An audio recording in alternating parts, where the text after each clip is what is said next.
Welcome to the Trish Regan Show, everyone. We get a big hour ahead as we look at everything that's happening right now on the ground still in Minneapolis. Meanwhile, the president is out in Detroit, Michigan, talking about the economy, demanding an end to sanctuary city funding. We're going to get into all of that. This new McDonald's video, I mean, you're not going to believe this. It's really pretty, it's pretty wild, and I don't think the company's too happy about it because there are boycott discussions going on. Meanwhile, this no more funding for sanctuary cities is a big deal. The president now talking about this, but if you think that you've had deja vu, like I did when I heard this, when I saw this, I was like, wait a second, haven't I heard this one before? Yeah, I've heard it from Pam Bondi. I heard it from Pam Bondi last February. They were supposed to be cutting off all of these cities, right? That didn't really happen. Well, he's finally catching up to the fact that she may not be all that, right? Pam Bondi may not be able to get the job done. We will discuss. Welcome to the program. We begin today on McDonald's and this unbelievable video coming out of Minneapolis right now. This was at a Minneapolis McDonald's, and we had talked earlier. Remember when I showed you the sign that they said no ice? Apparently it was in reaction to this video that I'm about to show you, because this was the initial moment when they had this sort of altercation, if you would, between the security guard at McDonald's and the actual ICE officers that had come in to maybe just get some lunch, and then it kind of exploded into something I want to share with you right now. Let's go to it. You got to. Well, you get up out of here, bro. Y'all get up out of here. Man, y'all, this is private property, though. Yes, it is. This is private property, bro. Real shit. Real shit. I'm with all the bullshit. Damn. I got the people. Yeah. I'm with her.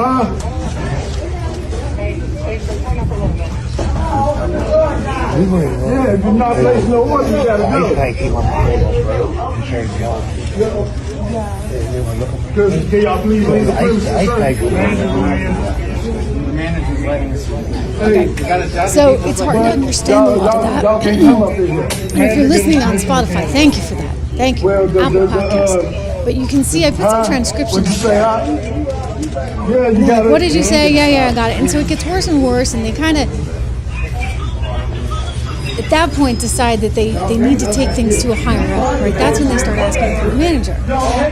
And there's a lot of obscenities that are coming out of the mouth of the security guard, which we took out for you. Thank you very much. And they're like saying, hey, can we just go talk to the manager now? Because they're getting kicked out for no reason.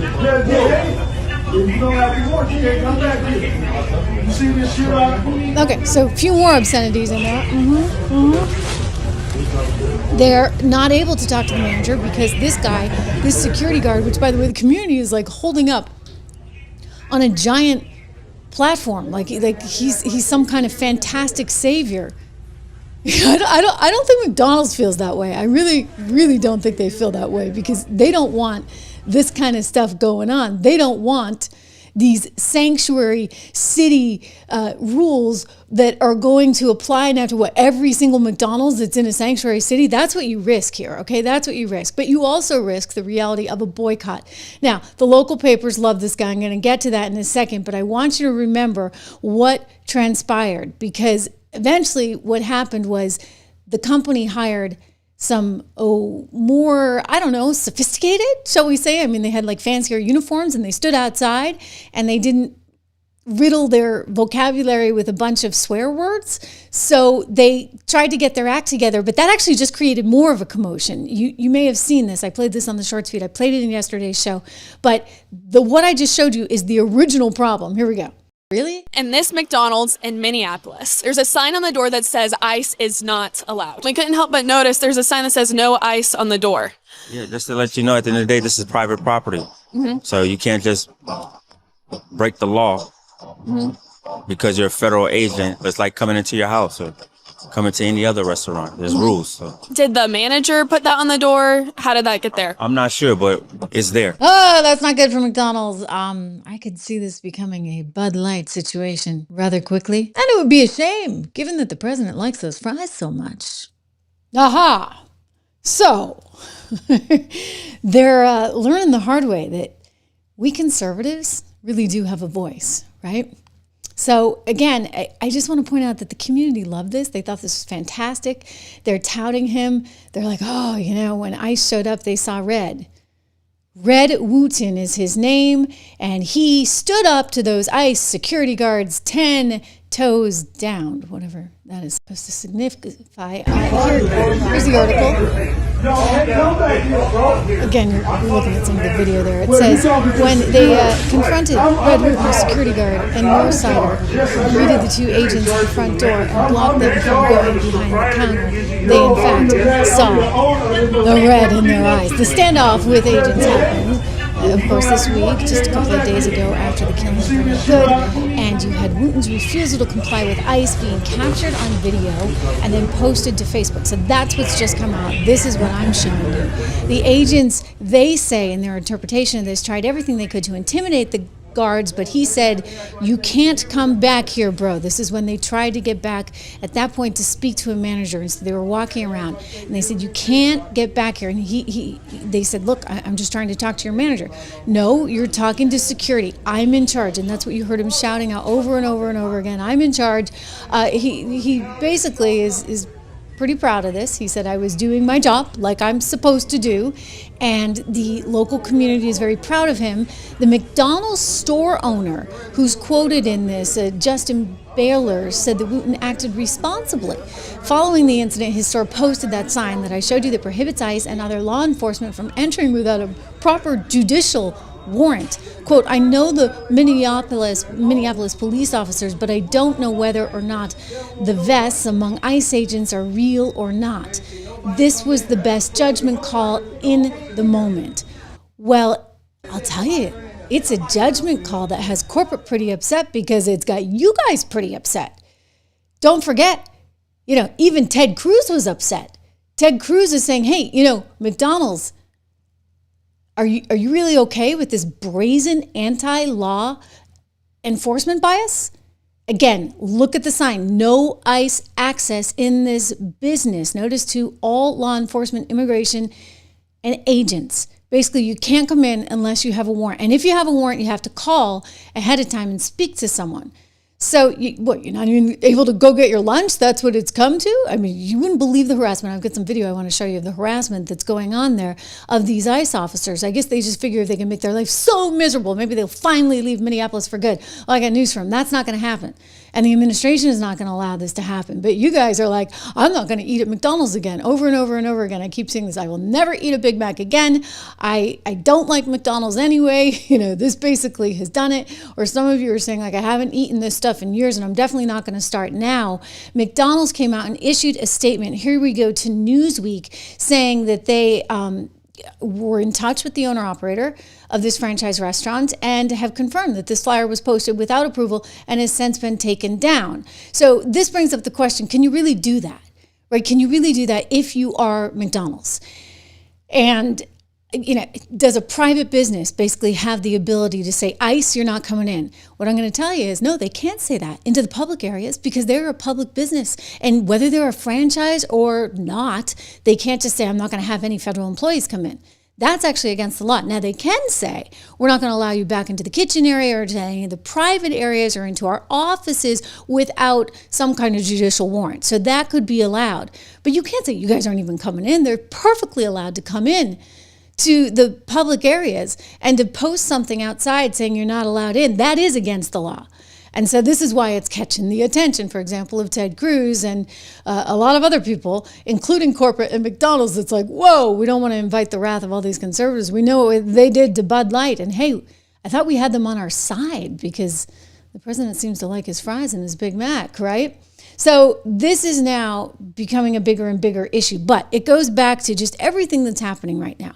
Like if there are people that are illegally in McDonald's, like in the front area, in the lobby area, guess what? You know, ICE actually has the ability to go in, believe it or not, because they are the federal government, and arrest them. I mean, that's my interpretation of the law. Let's go to Tom Homans. Zero tolerance was interpreted as the policy that separated children from their If I get arrested for DUI and I have a young child in the car, I'm going to be separated. When I was a police officer in New York and I arrested a father for domestic violence, I separated that father Mr. from his Holman, with family. all due respect, legal asylees are not charged with any crime. When you're into the country illegally, it's violation 8 United States Code 1325. Seeking asylum is legal. If you want to seek asylum and go through the port of entry, do it the legal way. The Attorney General of the United States has made that clear. Okay. Mr. Chair, the memo is submitted to the record for review. Inspector General Costello, one last thing. Is there Oh, she basically got taken down, I'd say, pretty badly. Because, yeah, you know, if you're doing something and you get arrested for it and it turns out you're here illegally, oh, you're going to have a problem. You're going to have a problem. And I realize that not a lot of people in Minneapolis want to admit this right now. A lot of people in San Francisco don't want to admit this, or Los Angeles, or New York, or Chicago, or anywhere else, or anybody that happens to live in a lefty place that is a member of the left. They don't want to admit reality. And I go back to the reality that, hey, Barack Obama deported more illegals than any other president in history. So how do you like that until about now? Well, you also have to ask yourself about the violence that we're seeing, because all this violence is really disconcerting. And is it just violence? Because when you look at what people are saying about Renee Good, it seems innocent enough, right? She's just, you know, a mom out there blocking traffic, threatening to run over, possibly. That's my interpretation of that tape. We walked through it frame by frame yesterday, remember? Threatening to run over a DHS agent. So that's not cool. But apparently, this is all kind of something that she may have trained for. The administration is saying that she attended an ICE agitator training camp, that she was somehow radicalized in her kids' preschool, and that she was prepared for this kind of thing, and that she had been, and everybody's like, no, that didn't happen. Well, I got news for you. An MSNBC anchor, fired MSNBC anchor, basically doesn't really like white women. She blames white women for having Donald Trump in the Oval Office right now, but she just came out and admitted it today on some podcast she did. And she's basically telling us that the left is radicalizing these women and they're training these women. And so Renee Good may have been one of those women. In fact, let's go to Joy Reid right now, who explains it. Part of a group of people who they train to try to be ICE interrupters. Mm-hmm. And what they try to do is observe what ICE is doing, film them, and try to use their white privilege, to be honest. They're mainly white people. Which is what we ask. Which is what we ask them to do, right? Because black people, like, we can't put our bodies on the line because cops will shoot us. And so the presumption had been, particularly a white woman, because remember, part of the rationale for doing this with ICE is to save white women, pristine white women, from being ravaged by, criminal brown men. So white women have been taking the lead in being the ones to step. Okay. You hear her. I mean, she's not wrong, though, right? I mean, I don't think she's wrong. I think that this is part of the methodology. This is part of the thinking. What they don't realize is actually, the police can be pretty aggressive with white people too, because the police are responding to a dangerous situation. So whether it's police or whether it's ICE or DHS, whatever, they're responding and they're the ones with the guns. So I think that's totally bogus to assume that just because you're a certain color, they're not going to go after you. And I think that was actually disproven, unfortunately, for one Renee Good. But when we go back and we look at that tape, look at how sort of innocent she's presenting herself to be, all while the wife is there agitating the guy. It's like they're trying to push these guys over the edge. And this is not the only time it's happened. Watch.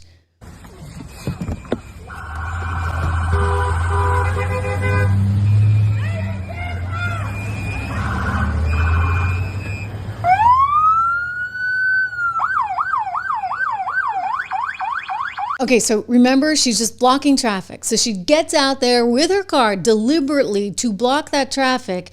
And then when they come up and they try and talk to her, she's all smiley. Meanwhile, the wife, you're going to see circling, is agitating the guy. Look. I'm not mad at you. She even says, I'm not mad at you. What's that about? I'm not mad at you. I'm not mad at you. That's okay. We don't change our plates every morning, just so you know. It'll be the same plate when you come talk to us later. That's fine. U.S. citizen, former...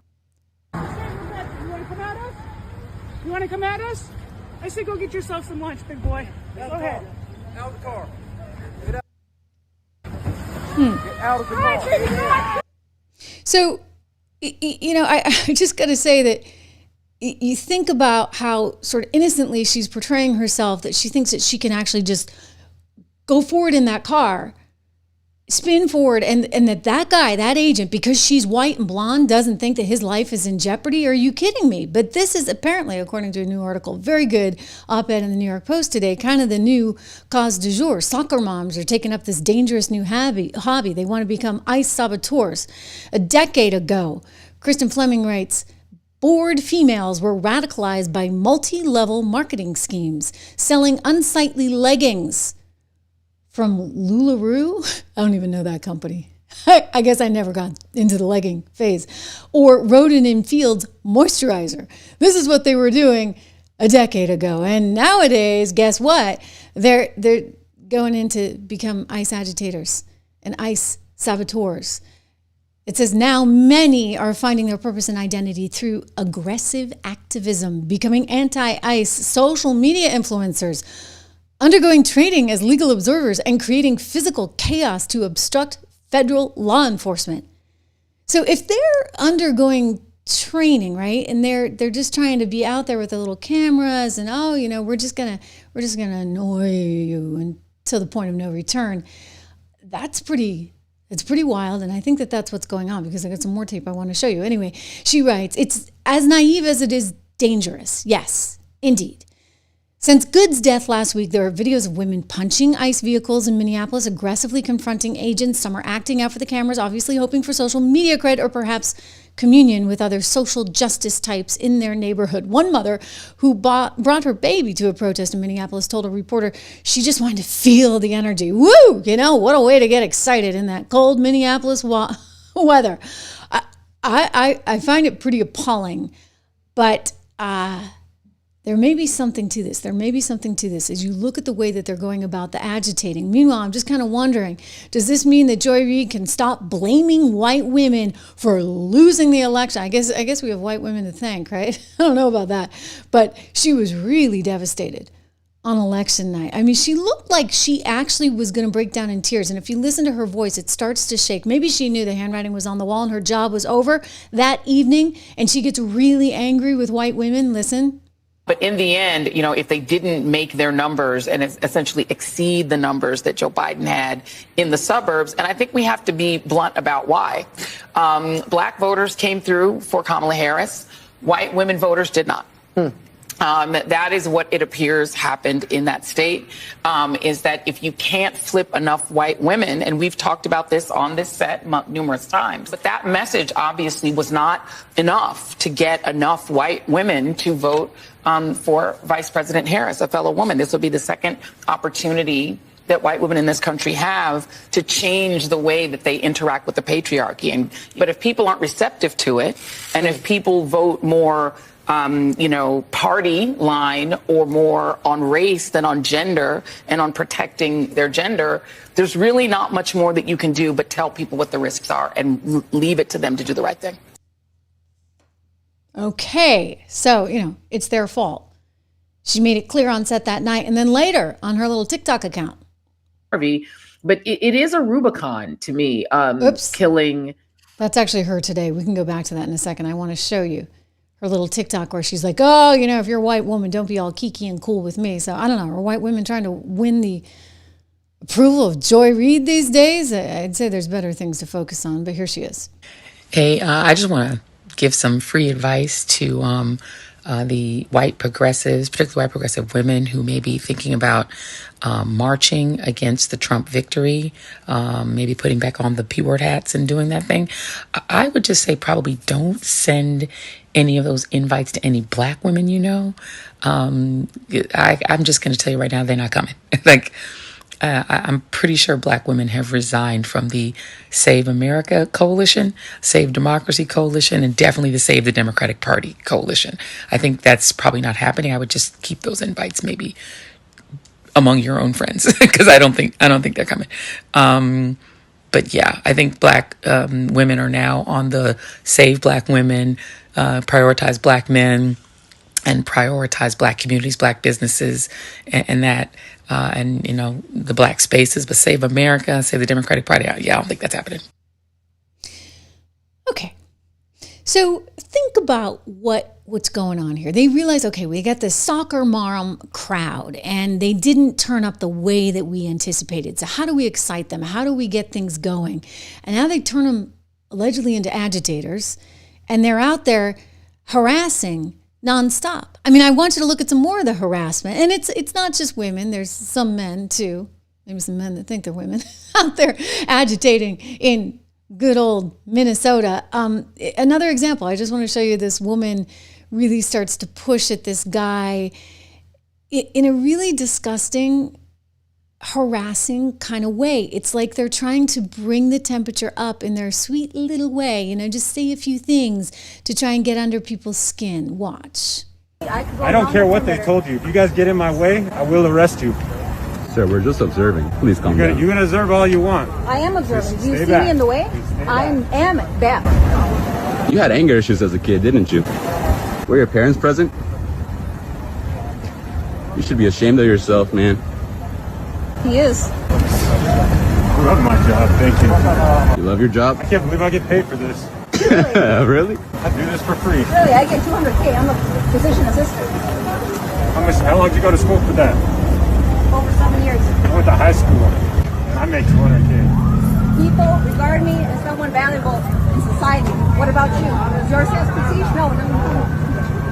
Come out and report if you can. Okay. What a crowd, right? What a crowd. I mean, really, you have nothing to do with your time. I thought you worked as some kind of medical assistant making $200,000 a year. So if I'm your boss, I'm like, wait a second, why aren't you at work today? Okay, what are these people doing? Like, do they have jobs or do they not have jobs? I think they're saying things to try and actually upset these guys. And fortunately for him, he wasn't that upset. But think about trying to maintain the calm under pressure. You really got to be cool and you got to ignore the fact that they're harassing you non-stop. They just figure if they harass and they harass and they harass, it's just their freedom of speech and they can harass and say bad things to you all they want and you can't do squat. But maybe they raise the temperature enough that you kind of lose it and then they make headlines. Sadly, as we just saw in the New York Post headline, this is a dangerous game to play, right? A serious, dangerous game to play because you actually could wind up, like Renee Good, losing your life. It's not okay. It's just not okay. And I'd say that, the reality here is there's a method to their madness. They are deliberately trying to push people to the point of no return in hopes that they will get those headlines. And I hate to say it, but this is sort of their George Floyd-like moment, right? They're hoping that everybody now coalesces around this one. It doesn't really work out for them when you find out that she was, according to the White House, an agitator, a trained agitator. And so then you say, why would you do that? Why would you take those kind of risks with your family? Don't you care about, the 3 kids, et cetera? It's hard to really understand, right, as a mother. And then when you look at everything that's going on, a lot of this is, I think, a deliberate attempt to detour everybody away from the wild amount of fraud. And we're talking enormous amounts of money. The government is now estimating, and this is the GAO, so this is nonpartisan, $600 billion in fraud that is being lost, not just through Minnesota, but all kinds of blue states throughout the country. I mean, we just learned today from the HUD director, Scott Turner, that millions of dollars, nearly $100 million went to fraudulent housing programs in Minnesota. Come on. We have found that there is likely over $84 million in eligible assistance that was given to the state of Minnesota during the Biden administration, including almost $500,000 in improper assistance to over 500 dead tenants. Over $84 million of hardworking taxpayer money that was shelled out during the Biden administration in improper assistance and serving over 500 dead people with almost $500,000. This is a lack of stewardship. It's gross negligence. I'd say, this is out of control. Absolutely out of control. The guy who's been working with Nick Shirley, he was on Fox last night. I want to show you this clip from Jesse Waters' show because He's found all kinds of stuff. In other words, the HUD director is finding housing problems, and then this guy on his own, these were the guys that actually uncovered the whole daycare fraud. They found transportation fraud on top of this. I mean, Somalians given new meaning, right, to the term Somali pirates, which is terrible, but that's a real thing, by the way. Insurance companies have to spend oodles of money insuring these big freight carriers, right? These big cargo ships. It costs a fortune because they're always worried about Somali pirates. I mean, think of what it's costing us, U.S. taxpayers. When the Treasury Secretary is saying that this is 10% of our government's budget is going to this fraudulent stuff. I want to play you this clip from Jesse's show. Let's watch. The Minnesota fraud faucet keeps on dripping, and we're not talking daycares anymore. When a Somali goes to the doctor, magically, they forgot how to speak English, so they need an interpreter there. So the county brings in an interpreter at $100 an hour, minimum 8 hours, to interpret what the doctor is telling the patient. And then remember, the interpreter has to get to the doctor's office or the hospital. How are they getting there? The transportation company, and then they got to get back home. And that patient had to get to the doctor's office. How? Transportation. Oh, so how much are we paying the interpreters and their drivers? Almost 900 of them are Somali-owned. So in the second video, Nick Shirley and I went to 16 of them. I've actually been to about 70 of them. They don't exist. Whoa. So transportation companies that transport no one. Sounds like something we should be looking into. Yeah. Meanwhile, think about the politicians that we should be looking into. Ilhan Omar, I hear, is absolutely terrified.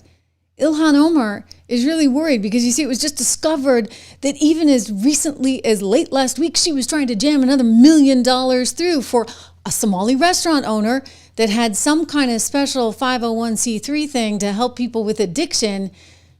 But it's really sketchy. I mean, we're talking serious sus. Sus, as the kids say. Here's Joni Ernst, who outlines it to my friend Stu Varney on his show.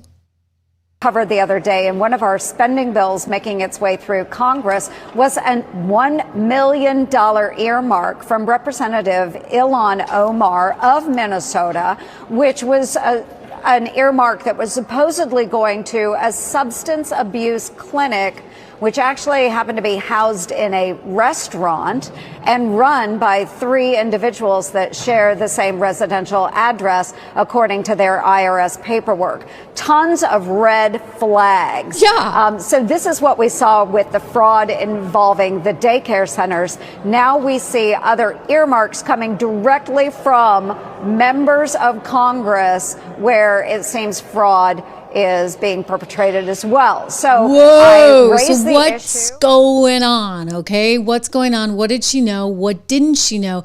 This is what's going to become the focus right now. Seriously, guys, because we're talking about a lot of fraud, and we're talking about the potential for some of this to have gone to very, very bad places. Back in Somalia, illicit funding, Al-Shabaab. I mean, this is something Treasury is going to be investigating quite heavily. And if she knew that any of this was going on, and I understand at this point in time, it's still an if, but heck, she's getting money from the people that have actually been convicted. She has her former campaign staffer that was one of the guys who raked in millions of dollars through the Feeding Our Future business that she put forward. Oh, interestingly, on the day that she got married, she announced her wedding and introduces the Feeding Our Future. Is that feeding your future, literally? Ilhan, is that how you made it to $30 million from like nothing? I don't know. Anyway, Chris Rufo, he's a great conservative journalist, and he was on Fox last night outlining why this is such a big deal and why Ilhan is in so much trouble. Let's listen. I actually spent last week in Minneapolis, and there's 2 parallel stories. I mean, there is a panic within the Somali community. They've been found out for these massive fraud schemes, daycares, transportation, fake autism services, the whole 9 yards. But the political question is very important, and my sources in Minneapolis state government say that there are open inquiries into the potential involvement at the highest level of Minnesota politics. And so I think people will be taking a hard look not only at Governor Tim Walz, but also Congresswoman Ilhan Omar and State Attorney General Keith Ellison. We know that they have connections with convicted fraudsters. The question is, were they merely complicit in these schemes, or were they part of a broader conspiracy? We don't have strong evidence now, but I think people are starting to take a look. Well, what we do know is that Ellison promised these guys he'd make the investigation go away, and then he got money as a donation. We know that whistleblowers alerted the Walz administration, and he didn't take any action. And we know a couple of these people, like Omar, got money from these convicted fraudsters as political donations. Are you saying that there could have been a conspiracy to move the welfare fraud money into their war chests? It's certainly possible. And I think the person, and really I'm grateful for it, Scott Bessent, the Treasury Secretary, has all the tools at his disposal to actually investigate the money trail, to figure out how the money flowed between these fake nonprofits and Somali fraudsters and Minnesota politicians. I mean, that's the question, right? Why was there so much money flowing between, by the way, Somalia and these fraudsters? And why were they getting campaign donations from these fraudsters? This is why these guys are really freaked out. Really, really, really freaked out. And they should be. Here, I want to go to, right now, this is Scott Bessent saying that this is just the tip of the iceberg, that it's going to get really ugly. We're going to press this to the full extent possible. And like I said, I think that this may just be, it's a cold day outside, so this could be the tip of the iceberg here in Minnesota, but it's probably may not be as prevalent, but the dollars may be bigger and larger in other states. And just to put this in perspective for American taxpayers, for American families, the GAO, the General Accounting Office, believes that there is somewhere between 300 and 600 billion of annual fraud, roughly 10% of government spending that disappears due to fraud. If we can recapture that, that is 1% to 2% of GDP. That's amazing.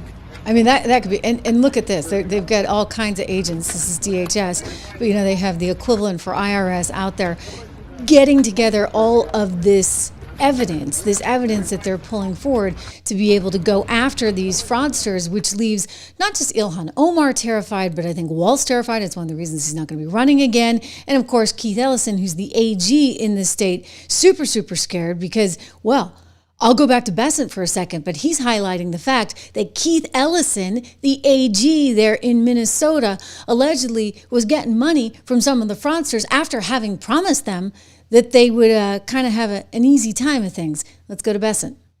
Part of following the money, there are evidently some disturbing tapes of AG Ellison in meetings with people who donated to him, them calling for political favors to stop the investigations. So we'll see. But again, I don't want to get out ahead of the investigations.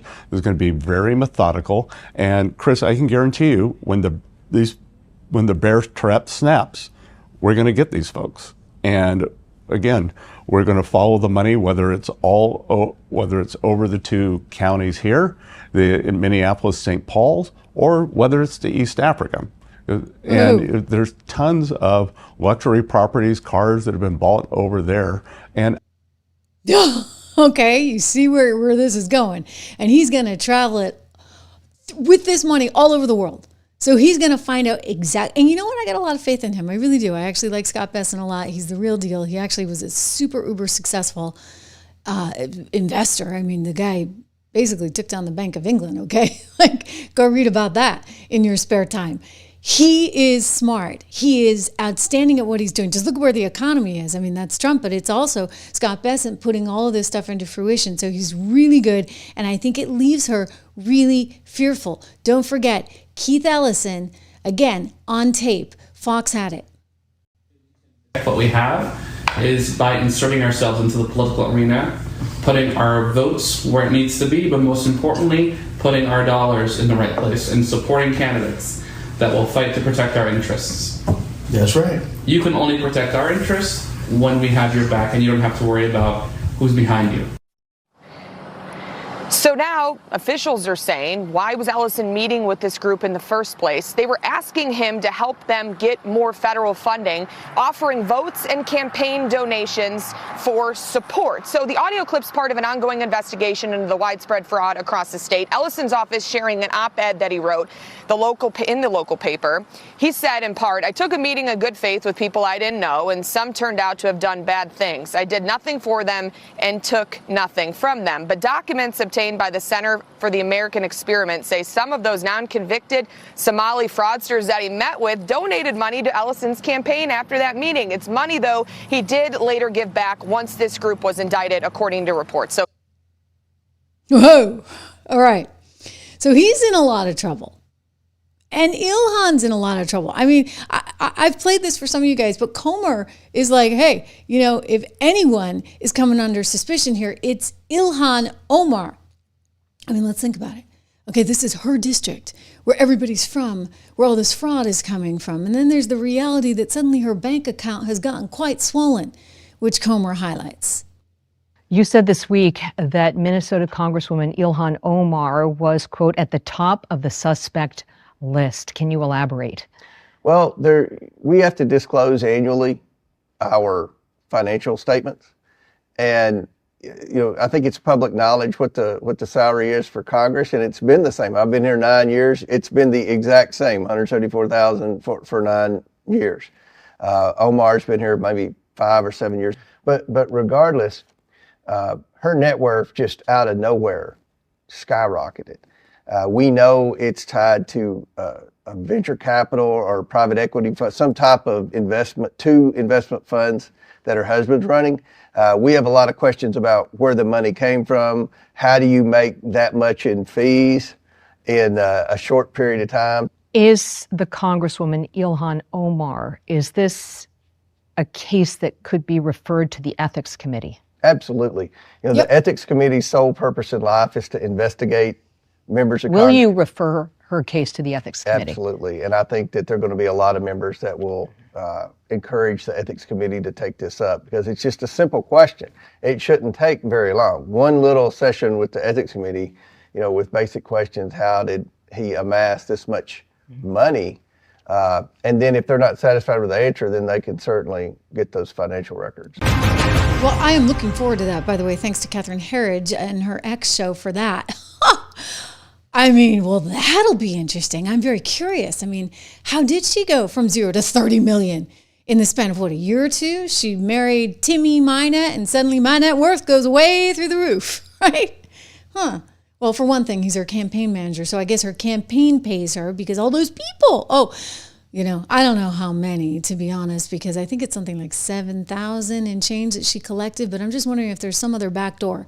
Like, was she part of the Hawala network, shall we say, right? Where it's mano a mano, hand to hand, person to person, where something, Besson's going to find it. Besson's going to find it, and someone's going to jail, okay? I'm sorry, but I don't think people are going to be satisfied until one of these officials winds up in jail. It's happening. And before you say, oh, you know, Trisha, nothing's happened, like, things are changing. Pam Bondi, for one, is increasingly persona non grata, as we indeed predicted would happen, did we not? Anyway, I want to go to Scott Jennings on CNN with his now infamous quote about somebody going to jail. That nothing is being done, that no one is being held accountable, that this was just let to run rampant is completely false. Well, some people have been held accountable, but I think in the opinion of most Republicans, not nearly enough. And truthfully, until somebody in a position of power, until somebody in a position in Minnesota, elected position, who was in charge of administering this or having some oversight over it goes to jail, it's honestly never going to stop. Look what's going on in blue states across the country. $9 billion in Minnesota, $70 billion in fraud in California, cooking the crime stats in Washington, D.C. When is someone in a position of power going to go to jail for the rampant fraud? Hold on a second. What I am telling you, though, is in the case of these states and locales, this is public money, taxpayer money. Sure. People get elected. They're supposed to run these programs. The DOJ is doing their job every single day. About and they Ken are, Walls, the Medicaid program is run by the state. The DOJ is prosecuting and he bragged about putting more money into this daycare public funds system that is obviously all rife with the fraud. time. So don't you find that peculiar that that particular host is trying to suddenly defend the DOJ? I mean, I'm sorry, Pam, but when CNN has got your back, I'd be a little bit worried, especially given all the things that we keep learning. I told you about the $1 million, right, that the left was trying to steer, courtesy of Ilhan Omar, to their friends who ran a Minneapolis Somali restaurant.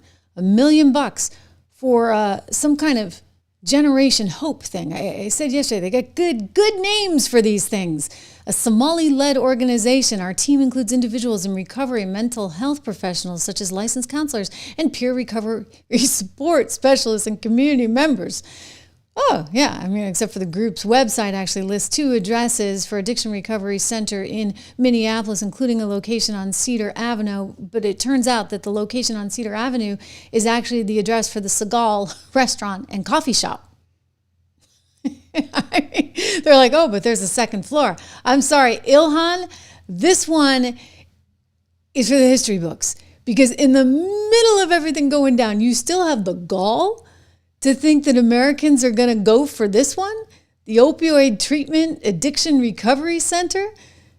I mean, that $30 million, gosh, I hope you stashed it someplace really good because you may need to get out of town quick, really quick. Again, remember what Joni Ernst said. This is from Friday. Covered the other day, and one of our spending bills making its way through Congress was a $1 million earmark from Representative Ilhan Omar of Minnesota, which was an earmark that was supposedly going to a substance abuse clinic, which actually happened to be housed in a restaurant and run by 3 individuals that share the same residential address, according to their IRS paperwork. My gosh. Tons of red. I think we got a lot to investigate. But I'll tell you this, Donald Trump has had it. He has had it with Minnesota. He has had it with the blue states that are basically taking our tax dollars, and he said enough is enough. Today, he announced that they are going to be ending all protection for Somalis in the U.S. of A. So if you recently came to this country, or even not so recently, but had protection because you didn't want to go back to the war-torn Somalia, guess what? That doesn't exist anymore. So ICE coming out today with a social media post after Fox posted the story saying Trump administration ends temporary protected status for thousands of Somalis in the U.S. He said, or rather ICE said, temporary protection status known as TPS for Somalis has ended. Leave the U.S. on your own terms between now and March 17th or receive a visit from ICE. The choice is yours because people have had it. The fraud is one thing. Meanwhile, it could be even way worse than you think. Again, going back to this is his specialty now. Scott Bessent is on the money trail. Treasury Secretary Bessent. Right. So we're lowering that to 3,000. Oh, good. And we're also targeting the 2 counties here. And we're going to do enhanced surveillance.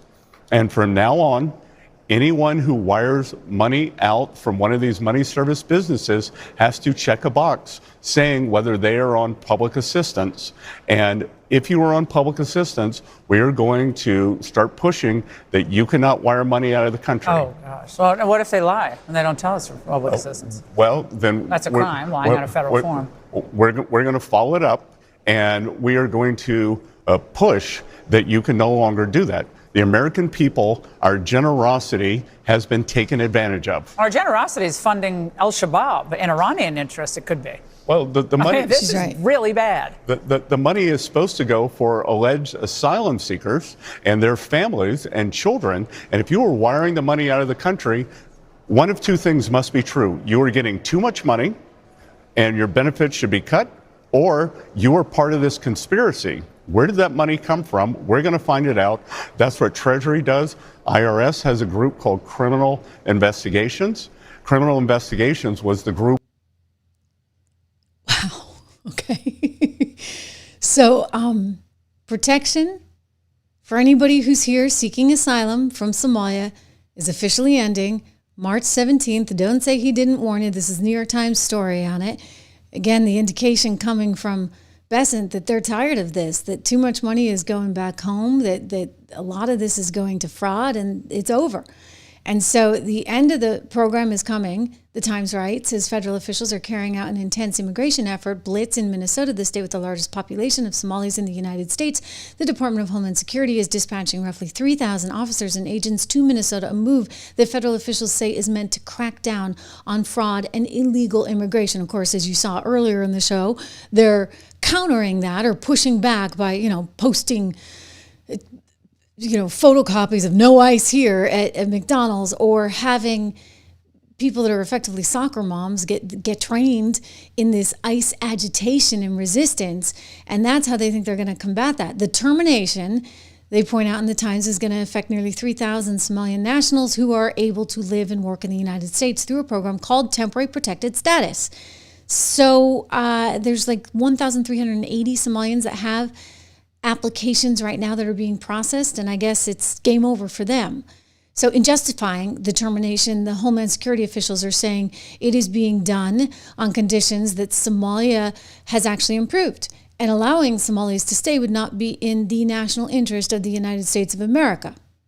Temporary means temporary, Kristi Noem said in a statement. Further, allowing Somali nationals to remain temporarily in the United States is contrary to our national interests. We are putting America first. Meanwhile, they're slashing all funding to all sanctuary cities. Here's the lead in the New York Post right now. Trump announces sanctuary cities and states will lose federal funds on February 1st. Oh my goodness, that's just a few days away, right? I mean, that's coming up fast. Cashing out. What a good headline. President Trump said Tuesday he is preparing to halt federal funding to sanctuary cities and states on February 1st, potentially yanking billions of dollars in revenue in response to barring cooperation and immigration agents. So you haven't cooperated. You're actually not allowing immigration agents in. You're not assisting them when they need the help. And he's like, okay, then we're cutting you off. You're not getting any more money. But I have a question for you guys. Because I'm sitting there looking at this headline, and I actually had to do a double take because I thought we actually had already done this. In fact, I kind of thought that we had ended all of the sanctuary city funding, and maybe it was trapped up in some legal issues. And I'm reading the Bloomberg article, and I'm reading the New York Post, and it's like it's fresh as of today. And I'm like, wait a second. Like, I'm not losing my mind here, right? No, I'm not, because back in February of 2025, what did Pam Bondi do? She said she cut off all the sanctuary cities from their funding. She was pausing the money back then. Here's the New York Post, February 5th, 2025. Newly inaugurated Attorney General Pam Bondi ordered the defunding of jurisdictions that refused to cooperate with federal immigration authorities on Wednesday, potentially cutting off a significant money source for New York. She issued this edict shortly after being sworn in. So, whoa, wait a second. If she's issuing the edict back in February, like, why didn't it happen? Why are we just finding out today that Donald Trump is doing that? I mean, I'm pretty sure we can go back to the press conference where I'm almost positive she said that she was going after Kathy Hochul and Letitia James and even the DMV. Remember? We're here today because we have filed charges against the state of New York. We have filed charges against Kathy Hochul. We have filed charges against Letitia James and Mark Schroeder, who is with DMV. This is a new DOJ, and we are taking steps to protect Americans, American citizens, and angel moms, like the mom standing right behind me, who you're going to hear from in a moment. New York has chosen to prioritize illegal aliens over American citizens. It stops today. Apparently it didn't stop. And it didn't stop in February of 2025, because now Donald Trump is saying it's going to stop. And you know what else he's saying? I think I got a lemon. I got a real lemon in Pam Bondi. Turns out she can't do the job. Ooh. And we've been saying that here for weeks, have we not? I think we've been saying that since we're going all the way back to September. I mean, maybe October. Maybe I gave her a little bit of rope. I'm a pretty generous person. And I like to believe that people are doing the right thing and they're quite capable, but I have seen nothing but catastrophe after catastrophe after catastrophe. And by the way, I'm not the only one. Because Susie, who's the so-called ice queen, right, over there in the White House, that is the president's chief of staff, Susie Wiles, She was the one who said, boy, Pam whiffed on the Epstein files. Did she ever? So now the news story, and you can see this one in the Daily Mail, is Donald Trump souring on Bondi. Well, wouldn't you? I mean, under the circumstances, wouldn't you? If you put your head of the DOJ in charge of doing a lot of things that you thought she was going to get done, and then it turns out, she forgot to turn in her homework on time and missed the statute of limitations on James Comey, I'd be mad too. I mean, I am mad, and it's not involving me. I'm just commenting from the sidelines, and I'm like, I can't believe this. The incompetency is off the charts. She can't do the job. I'm sorry. You know what? She's pretty on television. She does a good job on Hannity. Let her do that. Let her be a PR person, okay? She's a politician, so she kisses up to him, and maybe she's loyal, maybe she's not. I don't know. All I know is the proof's in the pudding. This woman can't get the job done. She can't. I mean, nothing's happened. Don't take my word for it. Comer feels the same way. Everybody feels this right now. At the end of the day, I've been disappointed in some of the criminal referrals that are collecting dust on Attorney General Bondi's desk.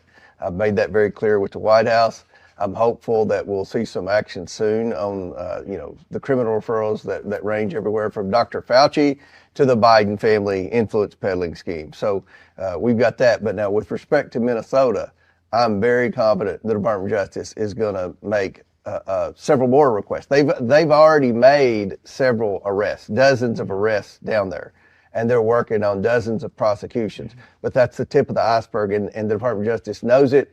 Homeland Security obviously is down there. You've got the Department of Ag looking at some of these food programs. So I think everyone in the Trump administration, HUD, all the different agencies are serious about apprehending these fraudsters. Okay, they're serious about going after the fraudsters. By the way, that's why they don't allow Pam to actually be the one who's going to control all this, right? I mean, you had J.D. Vance say the other day, we got somebody new, a new position, reporting directly to the president. She was totally bypassed.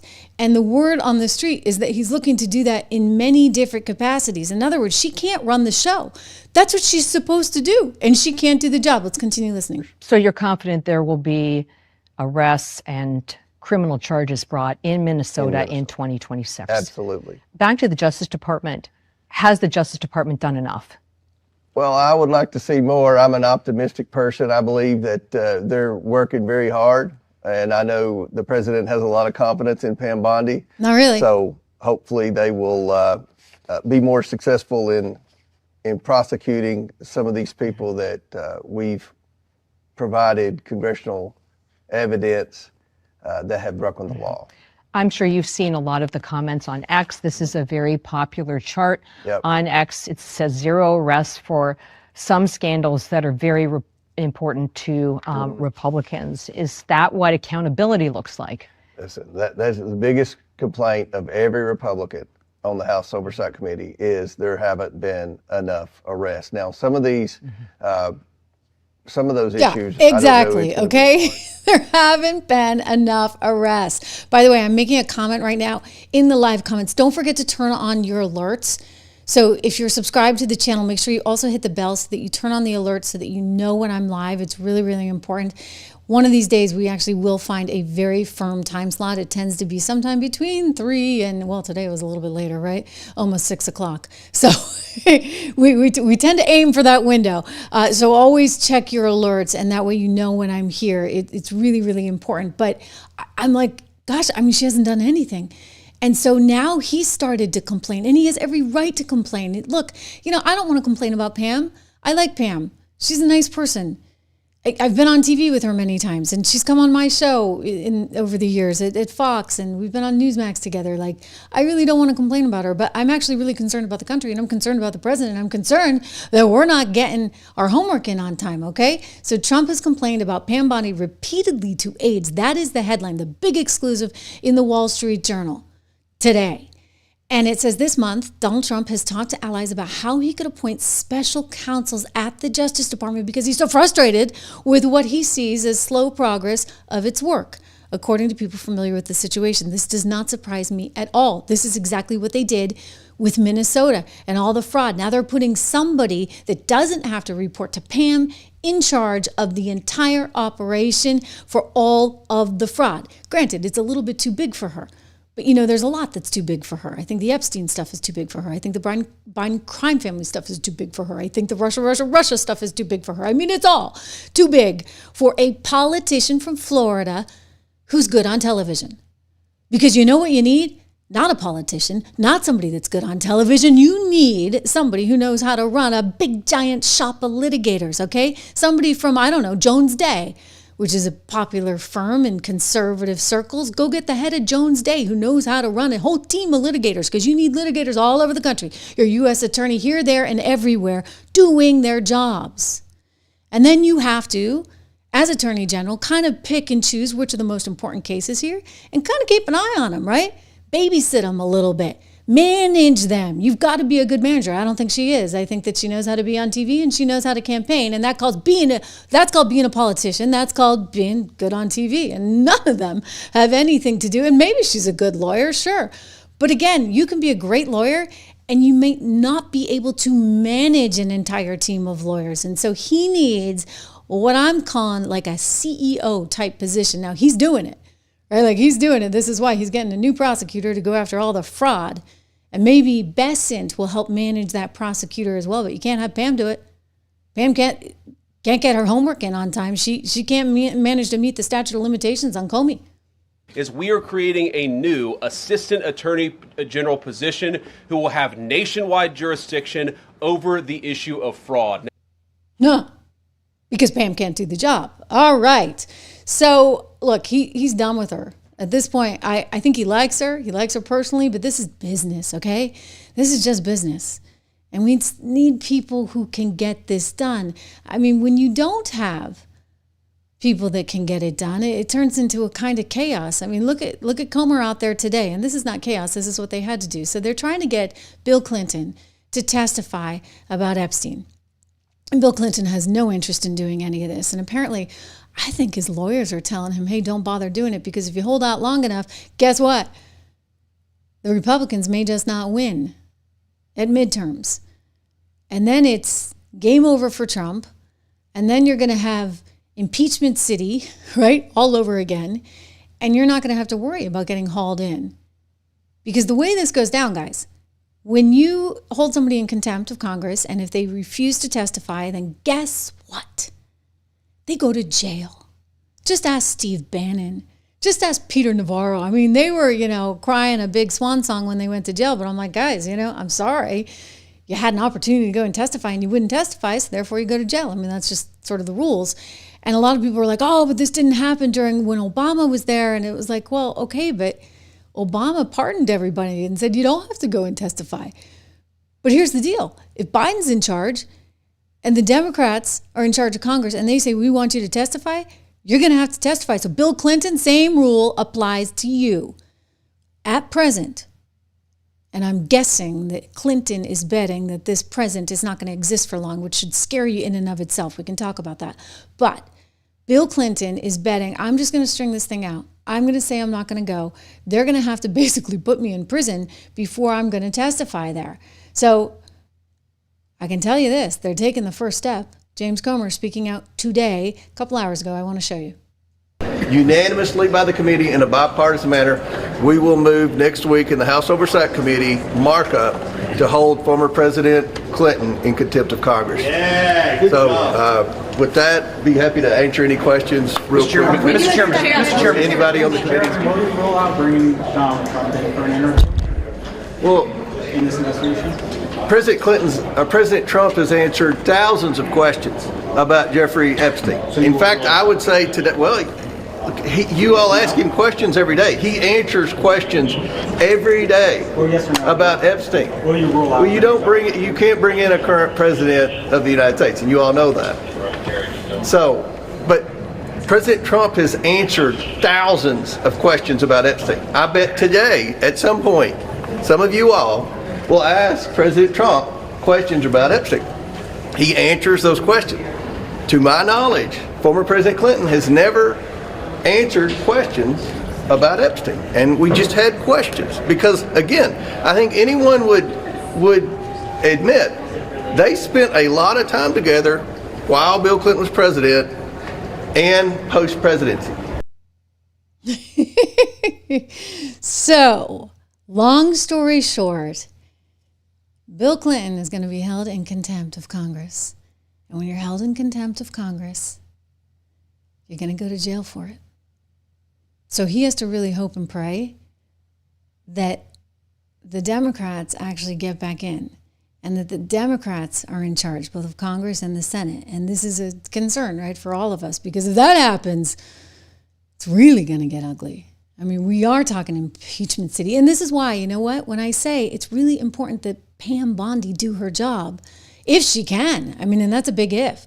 I realize now one of her excuses has been she doesn't have enough U.S. attorneys. But then get out there and tell us that. Pound the table. Tell us every single day.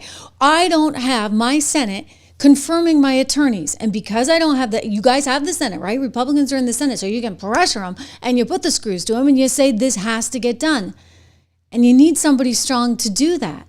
Or you need a team underneath you that can hit the airwaves and pound the table and be very strong. I mean, I'll tell you, Pirro's very strong.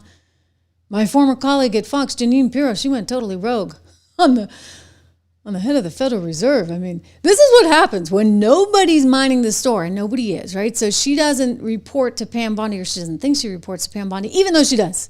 Even though she does. You know, this is kind of a thing with TV people. We don't like reporting to anyone. This is why I'm so happy over here on YouTube, by the way. Little aside, and if you haven't subscribed, please make sure you do and share and like and make a comment, all that stuff. But it's great because I don't have to report to anyone. I love it. I can't stand middle management. And by the way, neither can Jeanine, okay? So she's got Pam that she's supposed to report to, and she was supposed to go through the proper channels and tell Pam, I'm going to do this case. And maybe Pam would have said no. So she just ran with it and she went forward and did it. And she did it heedless of the backlash. Big article in Bloomberg last night saying how she didn't seek any sign off from her bosses at the Justice Department before subpoenaing the head of the Federal Reserve, and has no plans to back down right now from an investigation into Jerome Powell. She's alleging that he lied in his testimony before Congress when he was being asked about those renovations that the Federal Reserve was doing on its historic buildings. Now, I don't think that Jerome would deliberately lie. I'm not here to sing his praises necessarily. I think he's been kind of a bad Fed secretary and has just been off on everything. I mean, my gosh, that guy kept printing like there was no tomorrow. It's like he was really trying to do Biden a favor, I think. I don't know. Or Janet Yellen a favor. I mean, he just wouldn't stop printing, and it was so obvious. I was like pounding this table. No, you can't print anymore. Oh my gosh, look at what Chuck and Nancy just did to the tune of trillions. And Biden's handed out a third stimulus check. Jerry, come on. But he may have believed that that was the right thing to do. So he's just dumb, okay? In terms of the construction of the historic Fed, it's not like he was profiting off it himself, but I think Jeanine Pirro was kind of looking for a headline, and I think Jeanine Pirro, being a TV person, she doesn't want to report to anyone, and Pam kind of doesn't really have anything going on, right? Pam can't get anything done, and so she's ineffective. So Jeanine Pirro is just like, boom, I'm going to go right straight to it. Well, Scott Bessent isn't happy, okay? So the adult in the room, and I say that as someone who likes Pirro a lot, but she doesn't really understand financial markets. And Bessent's looking at this and he's like, whoa, holy moly. I mean, for goodness sakes, now we're going after the head of the Federal Reserve. Don't you think that's a little bit much? After all, the reason people keep buying our debt, and we want them to keep buying our debt, is because the U.S. is regarded as the pristine, if you would, brand. So we're the place that you want to be. Because when the you-know-what hits the fan, you want to be invested in U.S. dollars and U.S. treasuries, right? And if you think that the U.S. is a banana republic because they're out there, hey, I don't know, suing the head of the Federal Reserve, it's kind of funny, then you may not want to invest in the U.S. So Bessent gets this. And so he picked up the phone last night and was like, I was really upset with Trump. And then you know who else gets it? Oh, Jamie Dimon gets it, right? He runs the biggest financial institution in the world. He gets it. And I think Donald Trump absolutely gets it. This is a bit of a headline. It's a bit of a distraction. It's a bit of a F you to Powell on his way out. I don't think it'll go anywhere. I don't think it'll see the light of day. But he had something interesting to say just moments ago in Detroit, Michigan. Let's listen. And I've also announced that the U.S. government is purchasing $200 billion of mortgage bonds to bring down mortgage rates, and it's had a huge impact. It's already started. And just last week, the average 30-year mortgage dropped below 6% for the first time in many years. It's coming down very rapidly, and that's not with the help of the Fed. If I had the help of the Fed, it would be easier. But that jerk will be gone soon. Whoa! Okay, tell us how you really feel. Wow. That jerk will be gone soon. That was a little bit angry sounding. I know that he's sick of Powell. Listen, Powell hasn't done him any favors.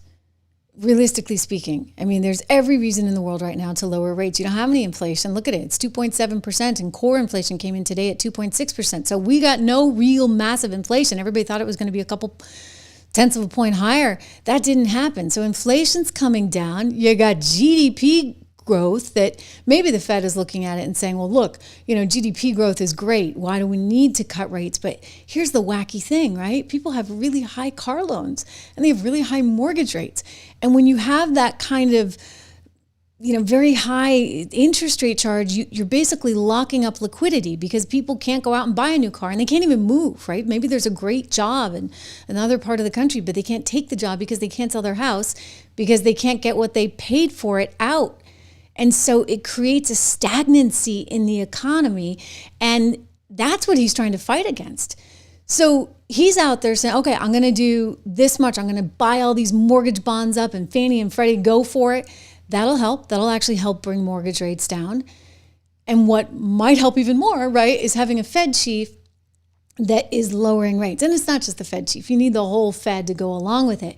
And so he wants those lower rates, and he wants them fast. He knows that it's important for the success of the economy to be able to have this kind of liquidity out there. And so he's talking today, I want to go again to the sound, about the benefits of the strong economy in 2026. I do think there's a lot to be excited about. I really do, in 2026. And you can read more about my thoughts on the economy if you go to my financial research company at 76 Research. Look, I put it on the screen. Use code word dollar to get the 76 report. It's just $1 a month for the first 2 months. Then we go to $9.95. But hopefully it's the best $9.95 you've ever spent in your entire life, because hopefully you take our research and you do something with it, because we line it all out for you. In fact, we even have model portfolios that you can subscribe to so you can see exactly what we are believing are the best opportunities for investment right now. But let me go to the president speaking in Detroit, talking about how good it's going to be. He's kind of funny.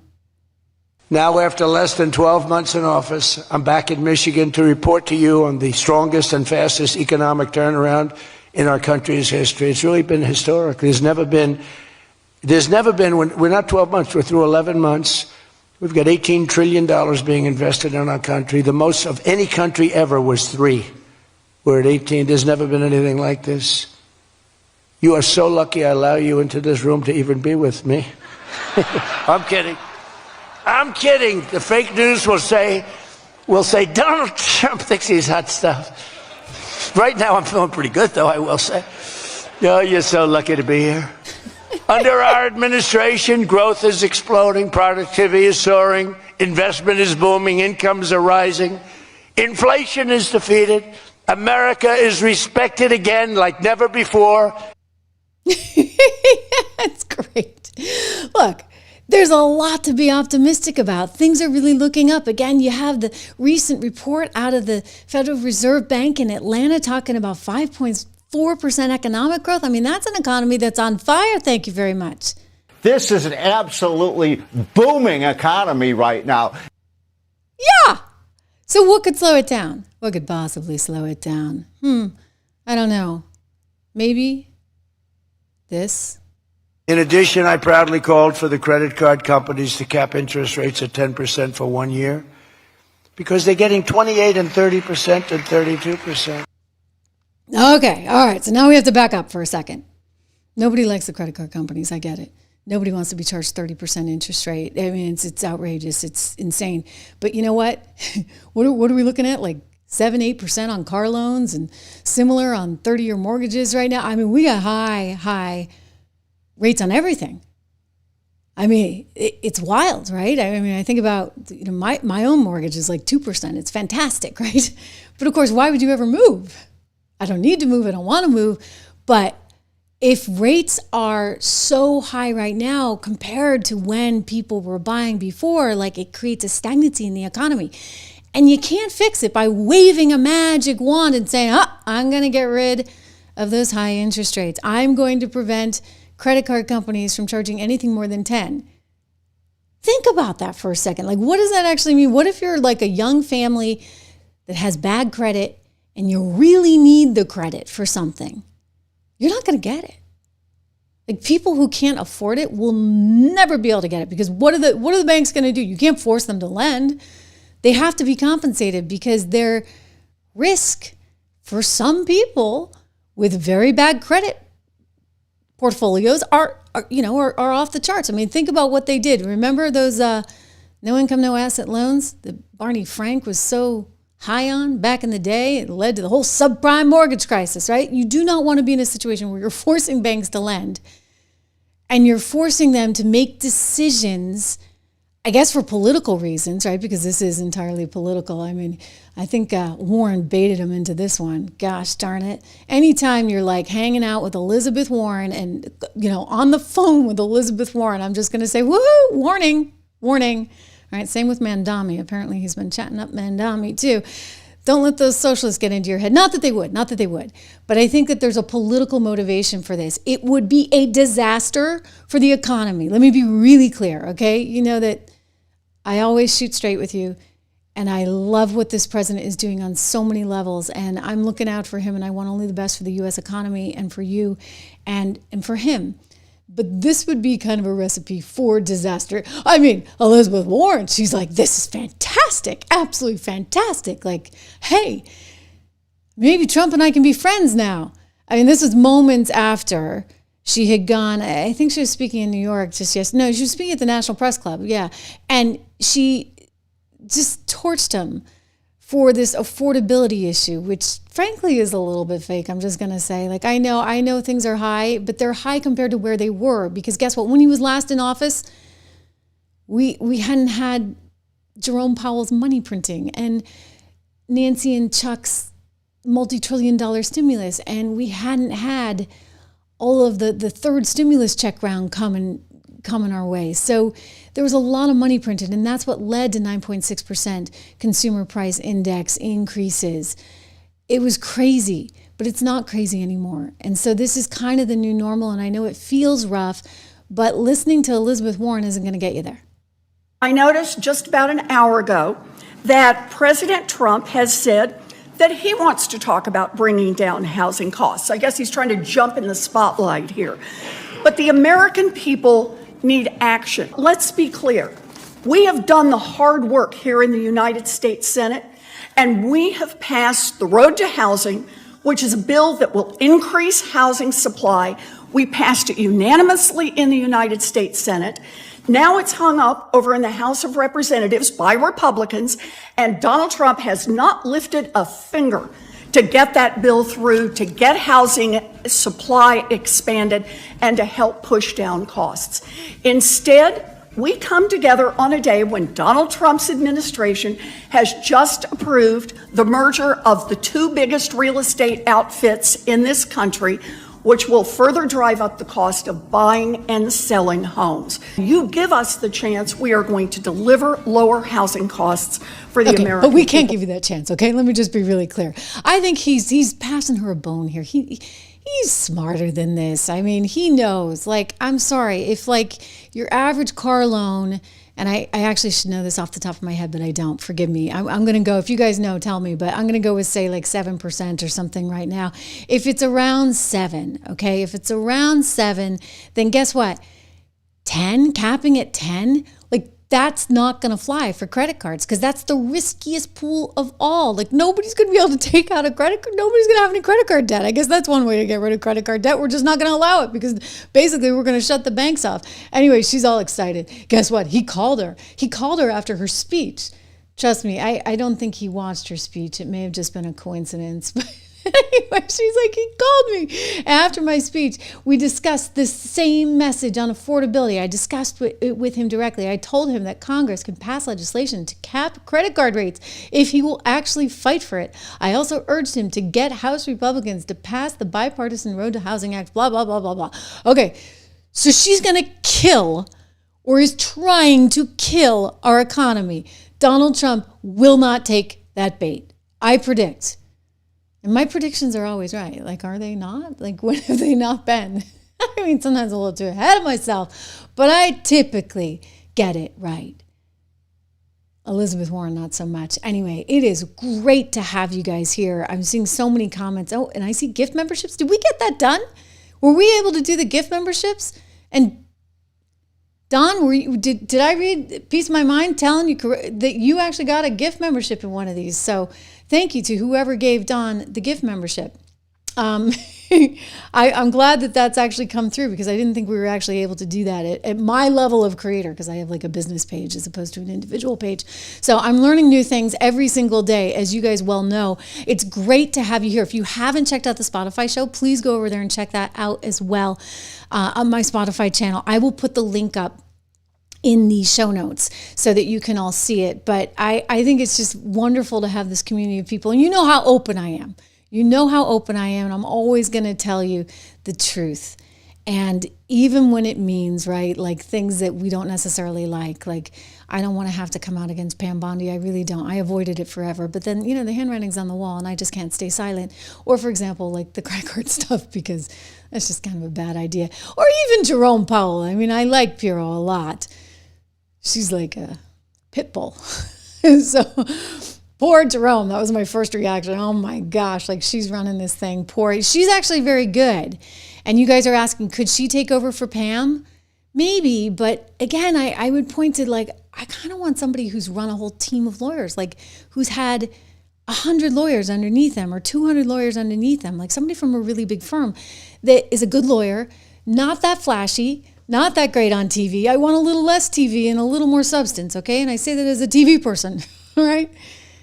I mean, nothing against TV people, right? Given that I am one of them, but a little less hair and makeup, a little bit more due diligence. And so I think we need somebody who's a great manager who can inspire his or her team of U.S. attorneys to go out there and get the job done, and that can manage them and make sure that they're reporting to them and that they have some fluency. The Democrats are actually very good at this, and they've done this for years and years, right? They often hire from big firms, and they kind of get how the system works. I get it as conservatives, we don't trust those trial lawyers, probably for good reason. And yet I think when it push comes to shove, it actually puts us at a disadvantage in moments like this, because they've got that whole system that works for them, but we don't have it working for us. And so we just need somebody who comes from the inside, who has run a really big shop and can get the job done. I see you guys are really not interested in eating at McDonald's as a result of all of this. Not that you wanted to eat McDonald's before. It probably is not very good for you. I do actually like it occasionally. I full disclosure, plain hamburger, nothing on it. Nothing. Like literally nothing. I don't like ketchup. I don't like mustard. I don't like relish. Nothing on it. Plain hamburger, nothing on it. And a small French fry. A couple times a year. Thank you, Chicago DB. Don just pulled it up. New car loan average is 6.5%. And you have the mortgage rate, 30-year, that just came down the other day. I saw that as a result of the Fannie Freddie move. I was like, well, that's one way to pull down mortgages. Donald Trump, good one, okay? Hermeet Dillon is another name that's being talked about, but has Hermeet worked for a really big firm? I know that she's good on TV as well, and she did a lot of television law, but I want somebody who's worked at, again, run Sullivan and Cromwell or Jones Day, these big firms that have thousands of lawyers, or at least hundreds of lawyers. I'm looking up the average 30-year mortgage rate because it gives you an idea of just how high rates are right now. And this is why the president wants them lower, but you just can't order them, the banks, to suddenly miraculously, wave a magic wand and do that. Okay, we're looking at 6.16 is a 30-year fixed rate. So yeah, I mean, credit cards at 10%, I just don't think that is ever going to be feasible, even for just a year. But I appreciate his intention. I really do. Hey, guys, I appreciate all of you. Thank you for being here. I really do. I mean that. I love that you're here. Please make sure that you hit the bell so that you know when I'm live. It's sometimes a little tough. I don't know why, to get the word out. Don probably has some observations on that. Maybe we can talk about it tomorrow. He's always blaming the algorithm. We try on the algorithm. We try. But I guess you're gonna have to hit that bell and really tune in to know we are sometime between 3 and 6. And you can always catch the replay. Actually, we do very, very well on the replays. So catch the replay. It's great to have you here. And I will see you back on the Trish Regan Show tomorrow.